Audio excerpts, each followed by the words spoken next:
You know, we need people around us that can guide us through tough times, can guide us through anxiety, stress, especially at work. And that's why I'm so excited to welcome our sponsor to the show, Life Guides. Life Guides is a peer-to-peer community that helps people navigate through their day-to-day stressors by providing a place of empathy, listening, wisdom, and support with a guide who has walked in your shoes, experiencing the same challenge or life experience as you. You know, when we are anxious, we need help. We need a guide, and that's what Life Guides does.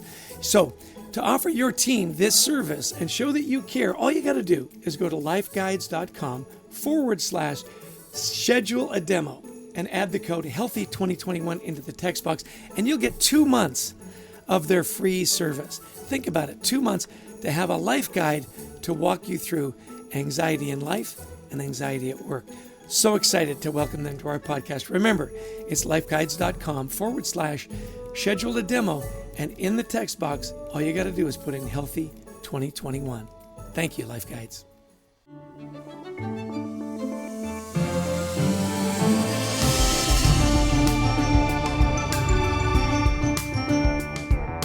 Welcome to the Anxiety at Work podcast. I'm Chester Elton, and this is my co-author and dear friend, Adrian Gostick. You know, we hope the time you spend with us today will help remove the stigma of anxiety and mental health in the workplace and your personal life. We invite experts from the world of work and life to give us ideas and tools to deal with anxiety in our world.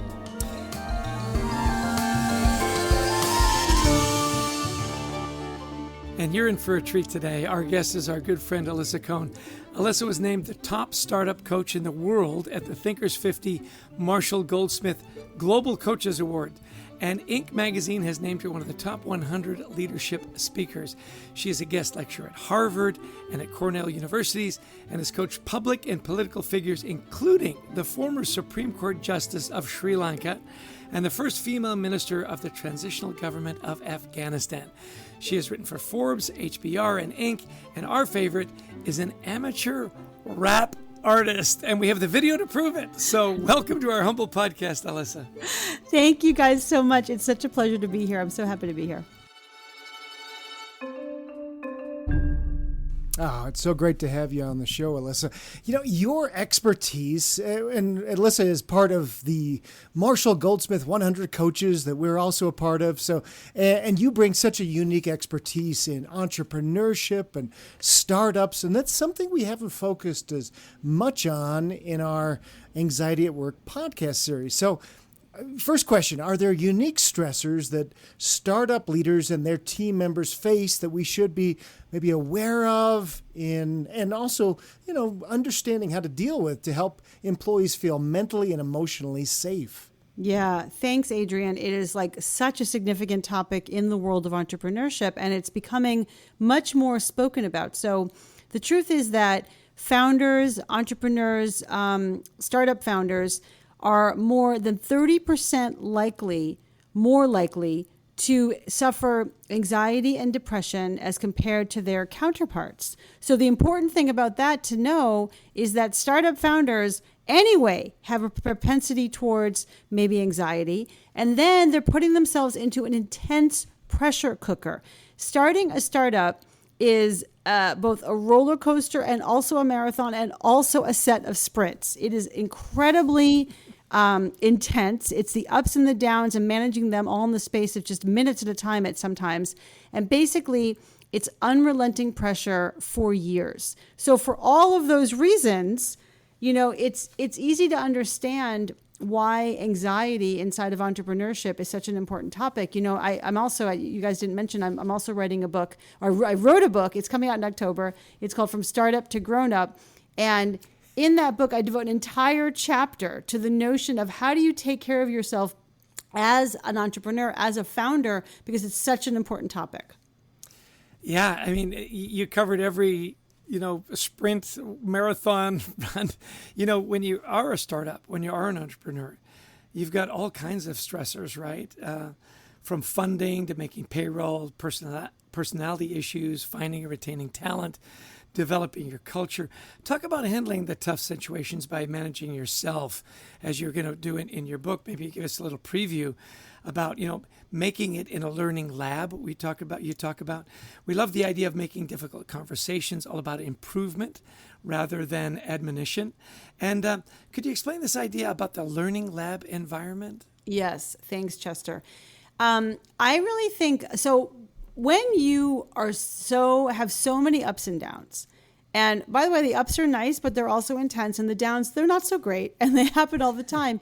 You have to find ways to take perspective. So one of my tools to give founders take perspective is to turn things into a learning lab. And what that means is get really curious about what just happened. And rather than judge it, and rather than let it affect you, turn it into an opportunity to learn, to see what you can mine from this situation, to see how you can make yourself better. One thing about founders is they're obsessed with self-improvement, making themselves better and their companies better. And basically, if you turn it into something that you can use, that is where you can find gold in it. But also, for the point about anxiety, was such an important topic that you guys are working on, it helps you reduce the anxiety because you don't personalize it as much. Ooh, I like that. Well, it's such an interesting concept because, we've had this sort of renaissance in the last few years about not only accepting failure, but like I said, learning from it. And I love this idea of you're really putting a term to it of the lab. And so I think that's just a terrific way of thinking about it. Oh, thank you. I appreciate that. I think we all have to sort of use examples of situations like we have to study things, right? Like you can study yourself, you can study other people, and you can really apply curiosity to everything, and that helps reduce anxiety. Well, now let's talk about another issue that it's not just founders of startups. Everybody is feeling, I think right now, is this idea of overload. Of course, as following enough founders and startups that, overload can lead to burnout, can lead to anxiety. So when you're coaching, startup founders or startup leaders, what do you use in your coaching work that's maybe can be helpful to the rest of us to maybe reduce overload or at least be able to work through it? Yeah. So first of all, I appreciate that the two of you are already doing this because the first step is to normalize it, is to realize, hey, this is normal. This is common. Other founders and entrepreneurs feel this way. And then to your point, other people, both now because of what we're coming out of, but also in general, our busy lives and our pressured lives, we are feeling overwhelmed. We're feeling anxiety because of it. And then you've got to find some tools. So usually there are rules. It's very helpful to I tell the people I work with, the clients I coach, to set an alarm to make sure they get enough sleep. So that means don't set up a time to wake up alarm. Set a time to go to bed alarm. And that helps it's time to go to bed, and make sure that you're doing the nourishing things you need to do to get enough sleep. So self-care is super important. Getting enough sleep, getting fitness, eating well, that helps balance your equilibrium. And then a psychological tool I like to give everybody is to play a highlight reel, to write down your successes, the things that bring you confidence, the things that bring you joy, to write them down and have them ready for you so that you can look at them every morning as a ritual, and certainly in times when you're feeling overwhelmed, stressed, anxious, that you can pull out these things and remember there's another side of yourself that it helps you activate that other side. I love that idea of the highlight reel, which brings me to, where does the rap reel come into play? Well, if you want to know about anxiety, you could think about me stepping up onto a stage in front of like 100 people to do my very first and only freestyle hip hop rap performance with my squad. By the way, that was March 10th, 2020. Does that ring a bell? Right before New York shut down. If you do some of this right now, we will double your fee for this podcast. Which, by the way, everybody is nothing. But okay, I will do it a cappella rap if you want to, because I then went on to create the only rap video, the only rap music that is about executive coaching. So it goes something like this. Yo, coming in hot with rap charisma. It's your executive coach, and my name is Alyssa. Here to help turn you from a startup founder to a CEO. How's that sound? That's my little snippet for you today. That's the best rap I've heard today. Everybody who watches my rap music video, available on my YouTube channel, says the same thing. They say, "You're so brave." By the way, and I think if anybody ever sings in front of you, the worst thing you can say is, "That was so brave." Exactly. Exactly. Nobody has added, "and so talented." No. That's all right. I'm fine. You should do this for a living. Yeah, exactly. No, said nobody ever. But I want to say something about this because it's actually really important to me. I took this class, this crazy 8-week class to do hip hop, freestyle, improv, rap, because I wanted to get out of my comfort zone, because I wanted to do something that was going to help me like be anxious and I won't even say anxious, nervous, to get some nerves, to unlock my creativity.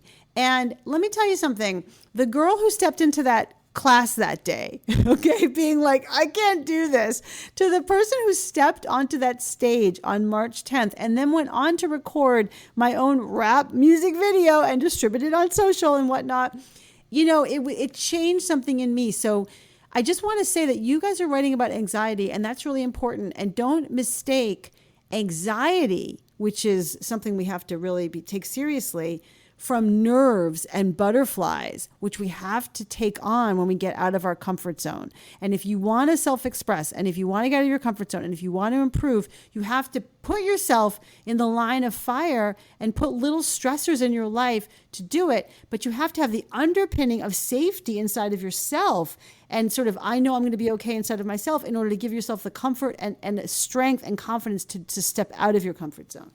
Well, and you know what I love about this, and all kidding aside, the fact that you did that is a bit of a de-stressor for you. I mean, it's anxious in doing it, and yet not taking yourself seriously.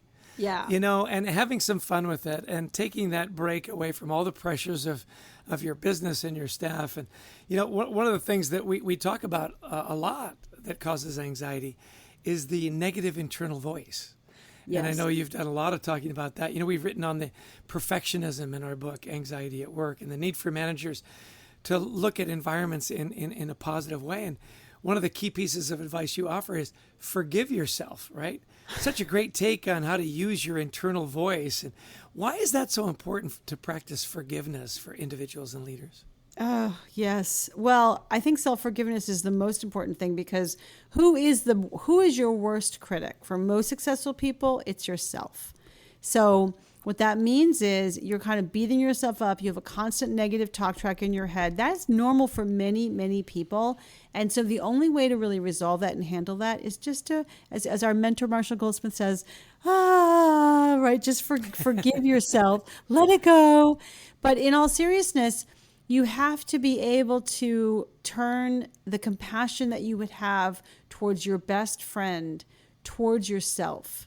And in the workplace, as you said quite rightly, when people are locked up in fear, so what happens is that people get locked up in their own internal critics, their own internal negative voices, and then they will explode at work, be overly stressed at work, feel overwhelmed, and then little things bother them. And that means you can't have, if you're sort of upset with yourself and then someone comes and says something to you that's upsetting or treats you in a certain way, you don't like it. And you might overreact, not because the person did anything so egregious, but because you misinterpreted, because you were tired or overwhelmed, or you misinterpreted or took it the wrong way, or got overly critical with this person as a result of being overly critical yourself. So on the one hand, it is calming and soothing to do self-forgiveness. It's a good thing to do.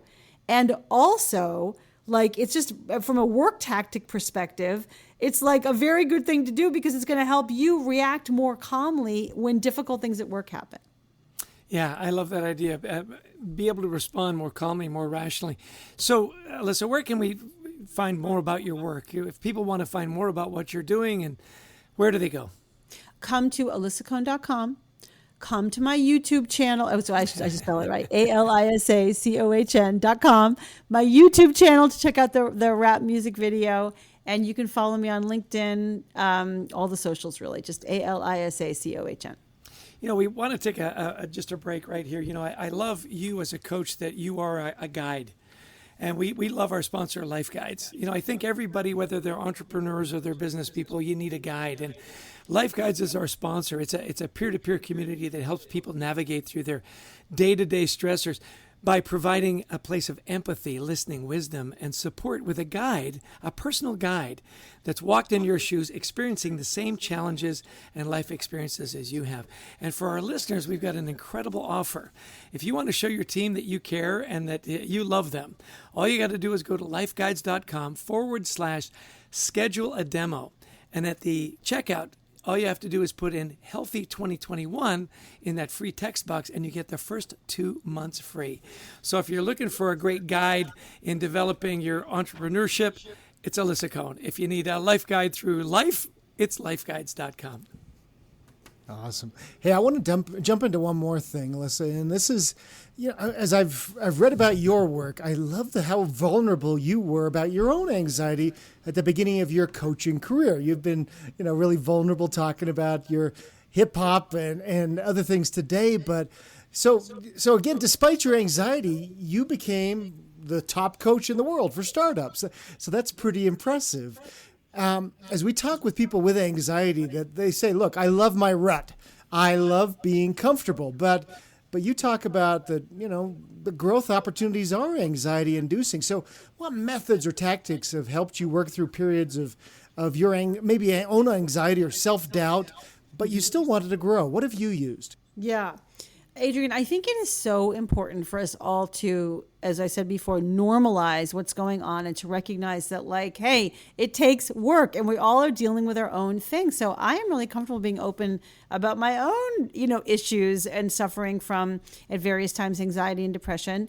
And actually, I saw a therapist, and I thought that was really helpful. My therapist was actually kind of like a coach, as I called her, a bossy therapist.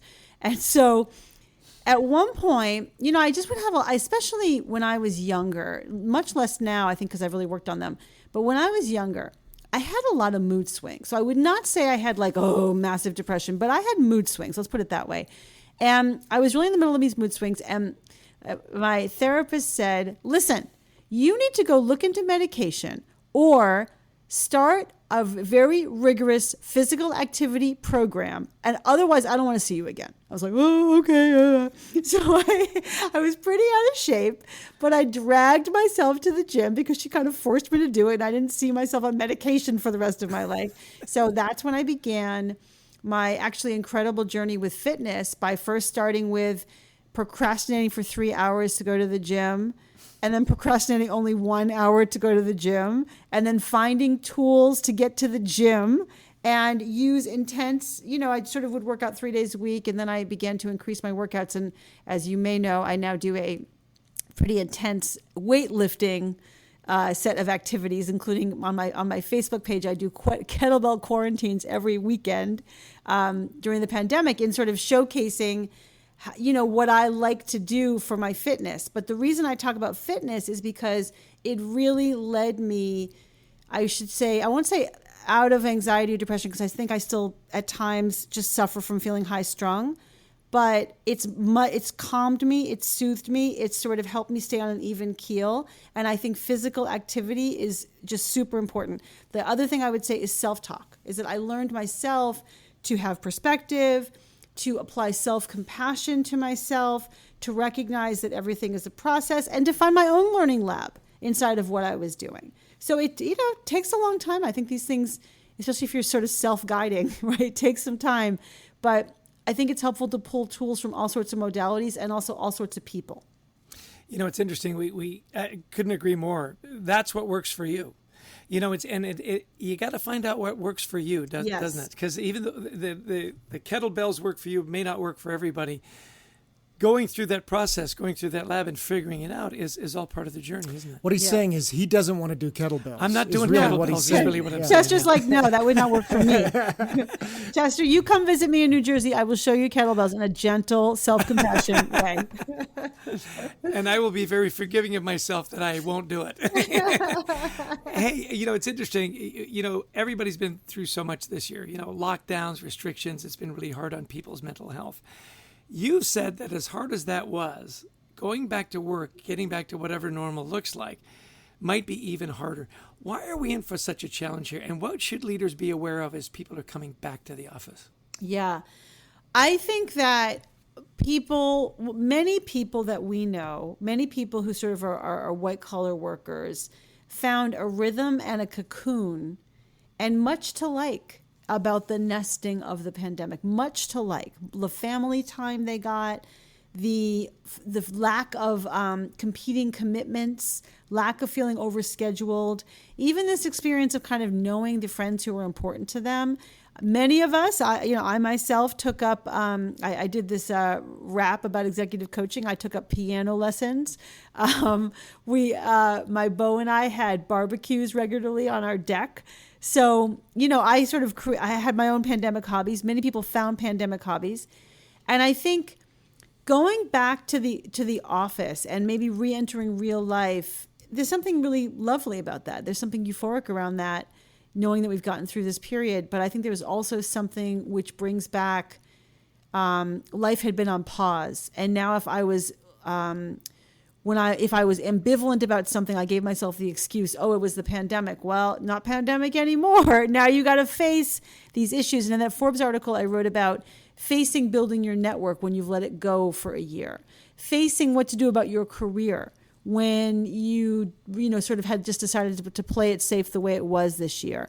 I think that's also true for relationships. It's certainly true for FOMO. Now, fear of missing out, like when there wasn't anything going on, you didn't have to experience FOMO. And now making those trade-offs and choices is going to, I think, once again awaken actually the anxiety of having to choose and having to reconfront things. Yeah, it's such a powerful thought. And I've noticed it too in myself as we begin going about. I think we've used masks as almost this blanket that's it's keeping me safe from everything. And you take it off, and all of a sudden people are going back into the office. For some people, that's going to create anxiety. All these little things that we hadn't thought. We thought, I'll be wonderful when I can take it off. But we are losing our comfort, our security blankets in a way. Yeah. Yeah, I think that's true. Well, this has been so great, Alyssa. We'd love you to maybe just to summarize for people who have been listening today, a couple of points you would like people to take away from our conversation. What would you kind of say to those who either may be suffering from anxiety or work or leading teams where they're trying to bring down anxiety levels? Yeah, well, first I would say if you're leading a team where you're trying to bring down anxiety levels, I think it's very important to think about how do you build belonging and community inside of your team, because people will support each other. And I used to think the most important thing at work was setting clear goals and having accountability around them. And I now realize that everything has to be nested inside of psychological safety. And that's about safety because people who are anxious and overwhelmed are not doing their best work. So be aware of that as a leader and work to be an open space, an open channel for dialogue about that. If you are a person who might be, like me, slightly high-strung or dealing with anxiety, depression, and certainly if you're a founder, you need to really recognize you need to take care of yourself by sleep and exercise and nutrition and even in taking breaks and those kinds of things. You need to find tools like finding like a highlight reel, like putting yourself in the balcony and taking perspective, like being curious about what's going on. Use those tools to step away from the situation and depersonalize it so that you can deal with it without it sort of without it just upsetting you so much and taking you off an even keel. Because for all of us, the best decision making comes from a rational point of view and a calm point of view. Alyssa, just love your vulnerability, love your energy, love your humor. This has really been a delight to spend some time with you, and I know it has been for our listeners as well. So, again, just tell us where we can find more about you and where people can find your books and your good work, and a little plug for your October book. Oh, well, thank you very much. So my book in October is called From Startup to Grown Up. It's my first book, so I'm very excited about it. And you can pre-order it on Amazon. And it is about the journey of growing from founder to CEO. So it's the idea of going from someone who's building a product to someone who's building a business. It's divided into 3 sections: managing yourself, managing others, and managing the business. And actually everybody who's in the world of business can really benefit from it. So I'm excited about that. And we do, as I said, I do deal with anxiety in that book because it's such an important topic. And everyone can find me at alyssacohn.com. And please reach out to say hi on LinkedIn, Facebook, Insta, whatever your socials are. Well, who could be more delightful than Alyssa Cohn? I mean, great information, great energy, and a rap session. Come on. We've never had that happen before. And great takeaways. It's so funny. We always think of entrepreneurs being under a lot of stress, that she put a number to it, 30% more likely to suffer from anxiety and stress. That was fascinating, wasn't it? It really was. And the fact that she's working with a lot of these startup CEOs is very powerful. What she tells them is, look, first off, you're going to fail. And every startup founder has. And she says, think of it as a learning lab.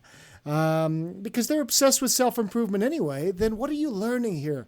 And teaching that to your people can be tremendously anxiety reducing. I love the way she puts the roadmap together for them. You're going to have ups, you're going to have downs, and to your point, in the lab, get curious about what happened. Depersonalize it. I thought that was such a great tip, because you take it so personally as an entrepreneur, as business people, as everybody does. Failure, you really take it personally. If you depersonalize it and say, okay, what did I learn? Let's be curious. Let's look at it as a lab experiment. You can get over those emotions faster. Oh, absolutely. I do like that idea, too, because, one of the things she talked about, too, and I thought you would really spark to this, is this idea of a highlight reel. We've all kept a little folder in the old days where we'd have things that, the boss said, good job on its Post-it, we'd put it in there. But be ready to see yourself in that way, that think back on those successes. And even she was talking about a rap about breaking out of her comfort zone, that we have to remember anxiety is not nerves.